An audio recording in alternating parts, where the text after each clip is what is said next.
Madame, monsieur, bonsoir. À la une de l'actualité de ce jeudi 19 janvier, un air de revanche. La première victoire de l'Estac à l'extérieur cette saison hier soir à Angers. Les hommes de Jean-Marc Furlan ont battu les Angevins 3-2, 3 jours après la défaite face à Arles-Avignon à domicile. Ils sont désormais 8e de Ligue 2. La création possible d'une 434e commune dans l'Aube, c'est du moins le souhait d'une association du hameau de Granges-l'Évêque au nord de Troyes. Située entre deux communes, les habitants veulent obtenir leur autonomie car ils se sentent lésés. Reportage dans ce journal.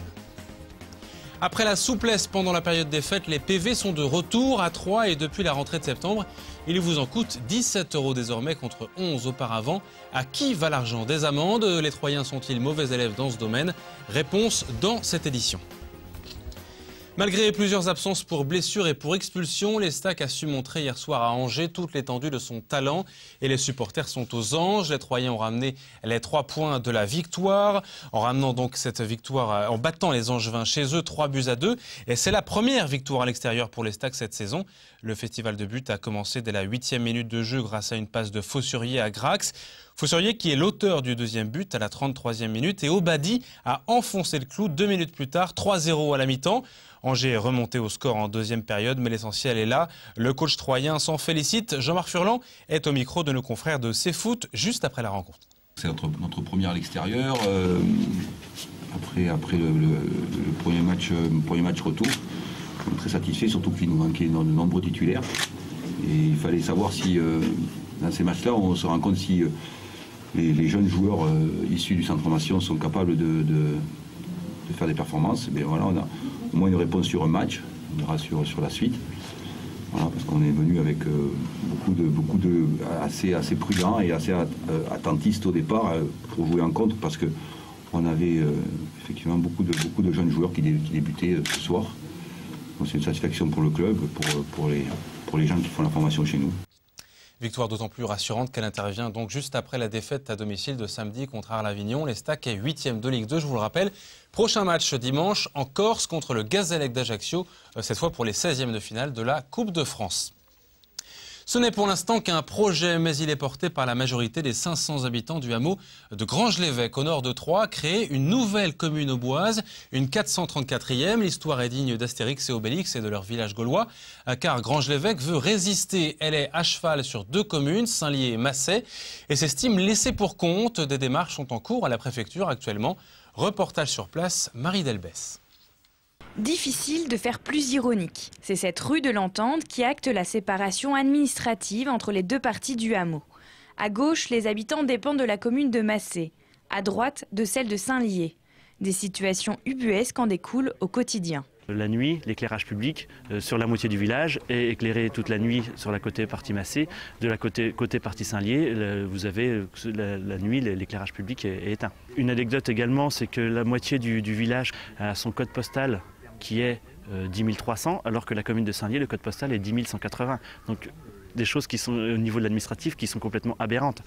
Bien souvent, les courriers arrivent à la commune de Saint-Lié, et de la commune de Saint-Lié, ça repart puisqu'ils ne connaissent pas. À la fin du 19e siècle, la Granges-l'Évêque comptait 50 maisons. Aujourd'hui, de par sa situation attractive, à 13 km de Troyes et sur les contreforts du Pays d'Hôte, le hameau accueille 500 habitants. Des problèmes d'urbanisme se posent et les évêchats se sentent floués. Au nord, la taxe foncière sur le bâti se situe à 23%. Au sud-ouest, elle plafonne à presque 32%. On voit très bien que légitimement les maires des 2 communes encaissent le produit des taxes pour développer les villages-centres, mais que sur le hameau de Granges-l'Évêque, il n'y a aucun investissement. L'urbanisation, il y a un plan local d'urbanisme d'un côté et un second de l'autre. Les routes se dégradent, mais surtout, on ne peut pas avoir d'équipement d'importance comme tous les villages de 500 habitants aujourd'hui. On ne va pas parler d'une salle des fêtes, il y a énormément de points sur lesquels on ne peut pas investir. Nous n'avons aucun moyen. Après une tentative échouée, dans les années 70, les habitants des 2 côtés du hameau se sont rassemblés en association en décembre dernier. Ils veulent créer une nouvelle commune auboise. 2 sondages à 2 années d'écart. Une fois, 98% des habitants étaient pour l'autonomie de Granges-l'Évêque, la deuxième fois, 99%.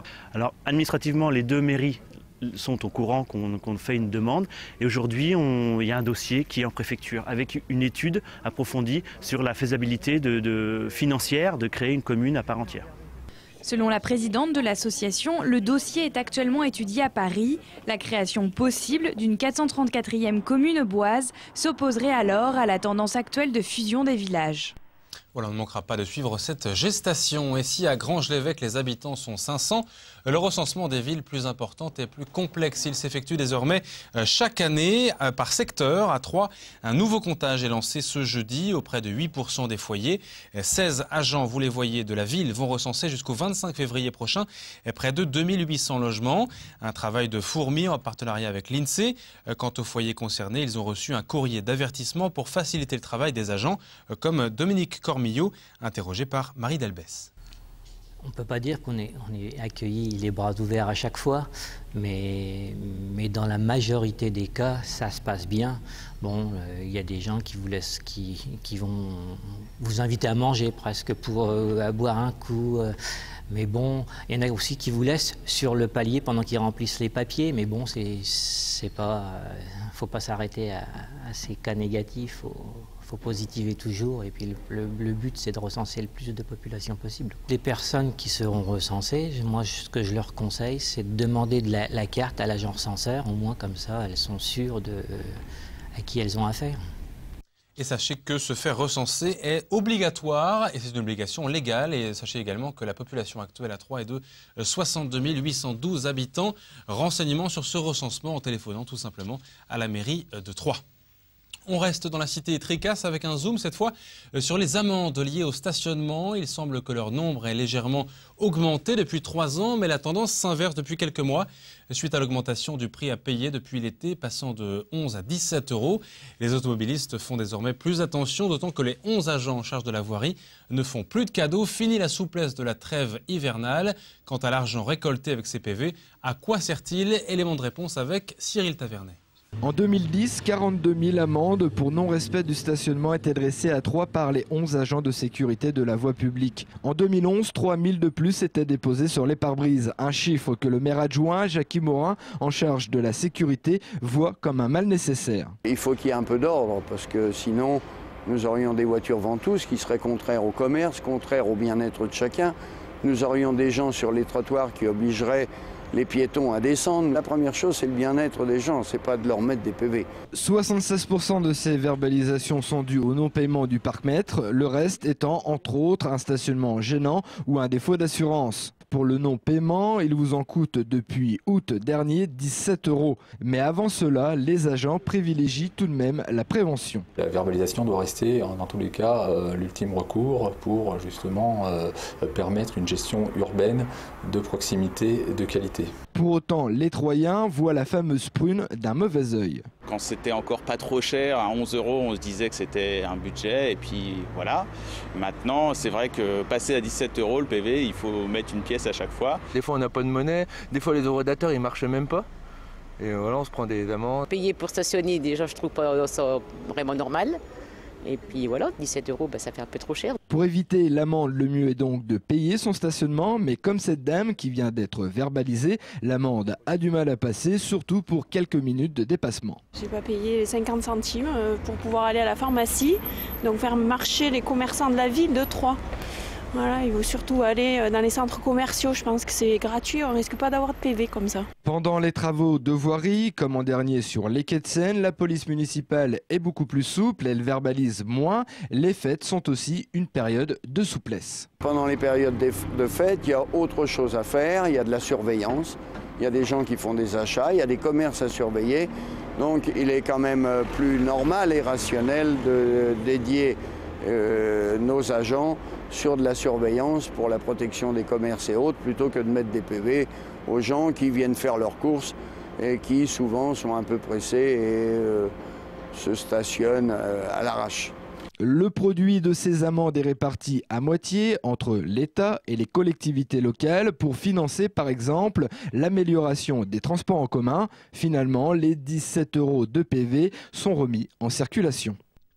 On referme ce journal avec une passion très locale, la collection de capsules de champagne et le portrait d'un couple de collectionneurs troyens qui organise ce dimanche une bourse multicollection à Montholin, entre Troyes et Lusigny-sur-Barse. Lui affectionne donc les capsules de champagne qu'il possède par milliers, vous verrez, et il les revend ensuite sur Internet à d'autres placo-musophiles. Sa compagne, elle, préfère les dauphins, une passion aussi surprenante qu'encombrante. Reportage Cyril Tavernet.